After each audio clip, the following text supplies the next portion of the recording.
Welcome to the Business Blast podcast. I'm your host, Tyler Wagner. This episode is brought to you by Authors Unite. Authors Unite makes the process of becoming a published, best-selling author as simple as sipping your morning cup of coffee. You can learn more about Authors Unite at authorsunite.com. Now, let's jump into the episode.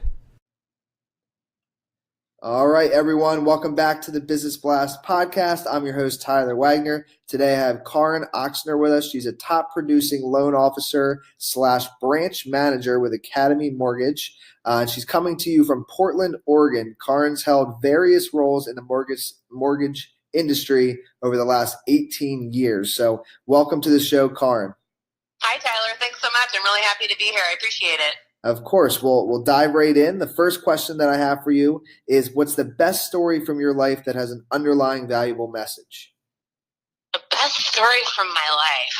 Well, got to go back to the first time I was ever fired, I think. And that was years and years and years ago, and the one who did it was my father. My mom and dad owned a couple of car washes growing up, and my very first job was to, go up to the car washes after school, and I had to clean those things. They were disgusting. It was dirty, thankless, awful work, and to be honest, I didn't do my best work every day, so I would kind of slack off. I didn't take it very seriously, and no kidding, Dad fired me. That's brutal. It was awesome, and I totally deserved it. And, it taught me a really valuable lesson. I don't take for granted the opportunity to work. I don't take for granted when people give you a task, no matter how small, no matter how, insignificant, no matter how kind of grueling or embarrassing or frankly dirty it is. You jump in and you give it your all, you go 110%. And he did end up hiring me back, and I really had to, put together a business plan and put together a plan of how I was going to do things going forward. But I'm telling you, that was brutal, and I've kind of held on to that. And what's the most valuable piece of information we should know that's within your expertise or industry?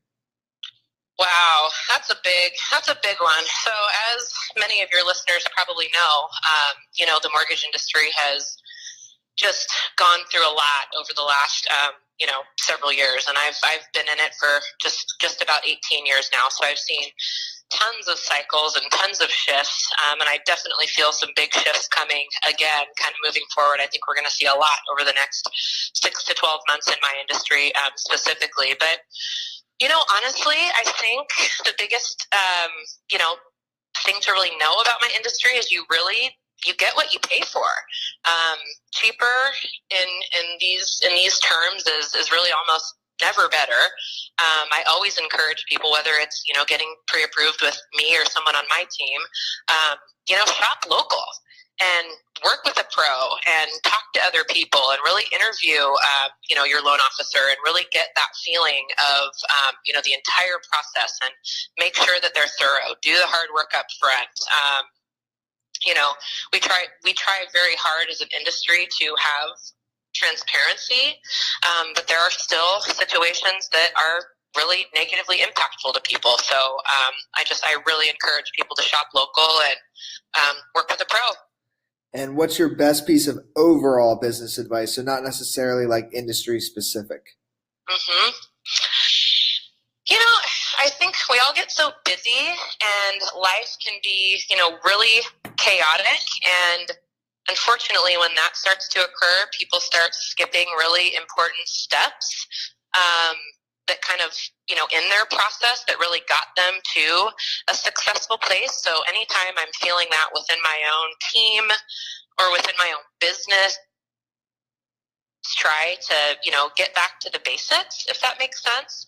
So, really just remembering how we got to the level and position that we are. And it's the simple things. It's, returning phone calls in a timely manner, ensuring that your teammates are crystal clear on the process. So who does what when? I always tell my team a file finishes how it starts. So I think that's true in any business, really, is to really define that process and make sure that everybody on the team is crystal clear. So you have that roadmap. And then kind of another thing that has always really helped us, and I think it could be applied towards really any industry, is do a recap. When it's done, when the sales closed, when the quarter ends, when the year's over, just constantly recapping. I mean, any sports team watches film, right? The reason why they watch film is so they can go back and see what they did throughout the process, and they watch film for games that they won and games that they lost. So it doesn't matter how awesome you did. You can always go back and do your recap and watch your film and figure out what could have been done even better, even more. We shouldn't have done this. So just kind of constantly seeking and searching to improve process, because I think in any and every business, defining that really clearly and then being open to changing it when you are checking out that film after game day, is super critical.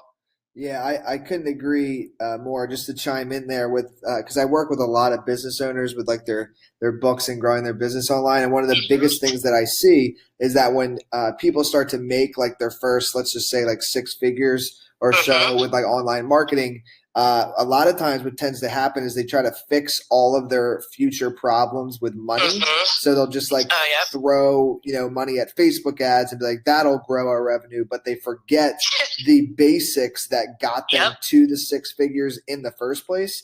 And, there's nothing like some old fashioned, and it's not even old fashioned, but there's nothing like just hustle and those basics that got you where you are. So don't, my only reason for chiming in is like, I agree. And just don't forget that, yes, money can solve a lot of problems, but if you want to continue to grow, money will help you, but it doesn't mean that you slow down the work ethic. So, I agree. Well, and a lot of times, and to your point, a lot of times what needs to be, altered or changed or fixed requires zero capital investment. So save yourself those resources and do that deep dive and be really honest about that looks like. And 9 times out of 10, it's a process problem.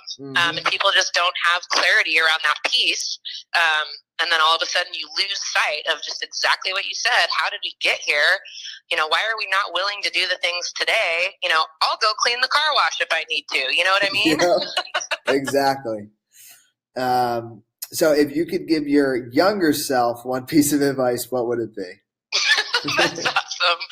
Sunscreen, lots of it. Man, I don't know that I'd necessarily give my younger self a ton of advice in terms of changing the course of history, because I think like some of the best lessons that I've learned are out of really, really challenging times. I tell my team that success is actually a really poor teacher, right? And again, you still watch the film whether you won or lost the game. So I don't necessarily think I'd give myself advice to go back and change anything, but I think maybe just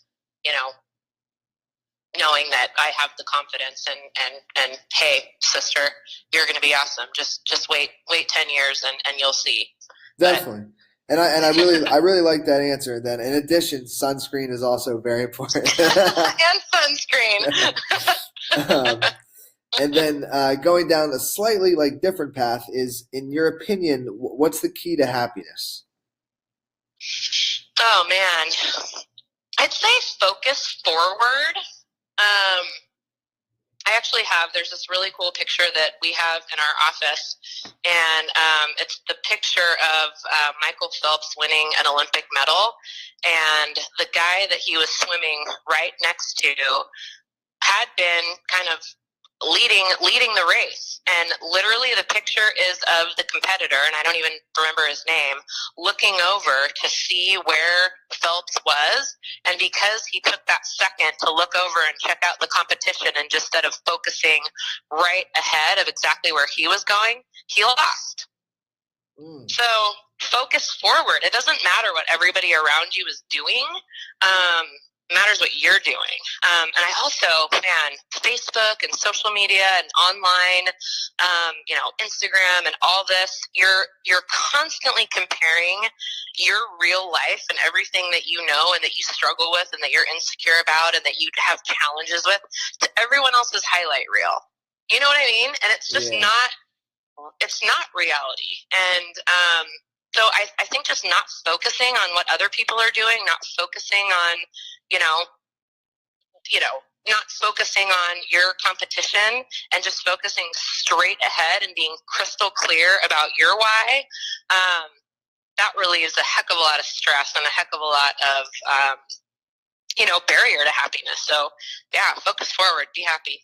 I agree. And I actually had this conversation with somebody else about with Instagram, how like I think in today's world that could be like one of the leading causes of like depression and stuff, because people are looking at other people's Instagram pictures and it's like, listen, these are heavily filtered, heavily highlighted, like, and they're at home in like their pajamas scrolling through this and they're like, my life's not like that. It's like, well, that person's life isn't necessarily like that either, but it's still, at the end of the day, it doesn't matter. Like, you shouldn't even be comparing it to it. Instagram obviously is used for business with advertising, but it's also just meant for like pleasure and connection with other people.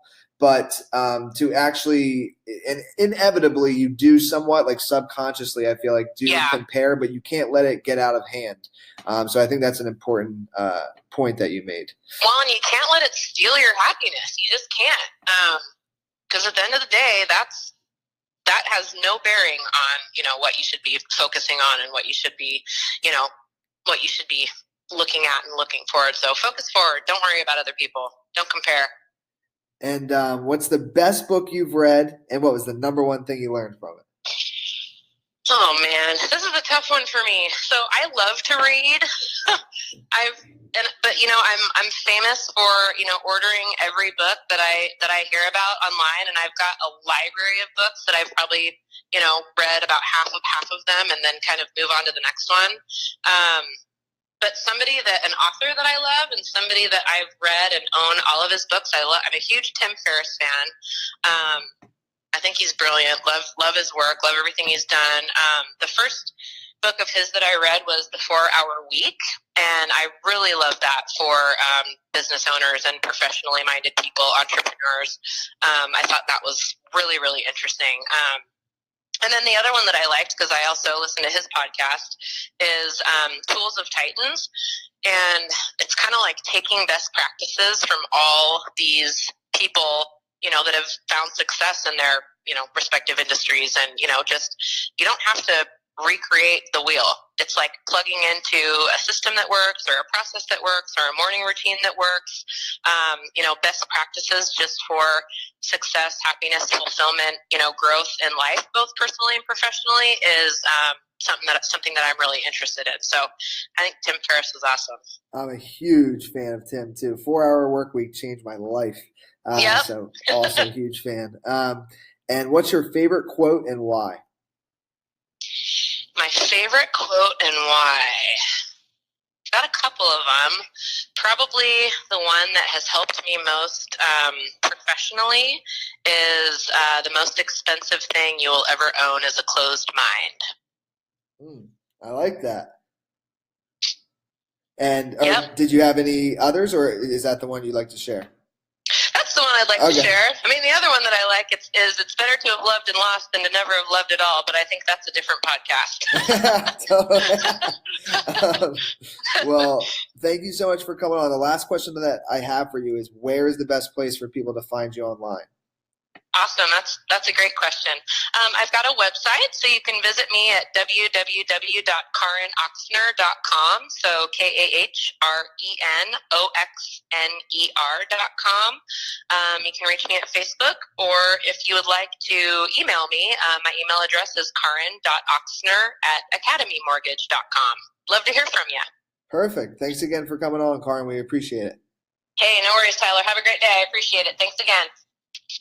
Thanks for listening to the Business Blast podcast. And don't forget, if you're interested in a simplified way of becoming a published best-selling author, make sure to check out authorsunite.com. We'll catch you on the next episode. The podcast you just heard was made using Anchor. Ever thought about making your own podcast? Anchor makes it really easy for anyone to get started. It's a one-stop shop for recording, hosting, and distributing podcasts. Best of all, it's 100% free. Sign up now at anchor.fm/new. That's anchor.fm/new to get started.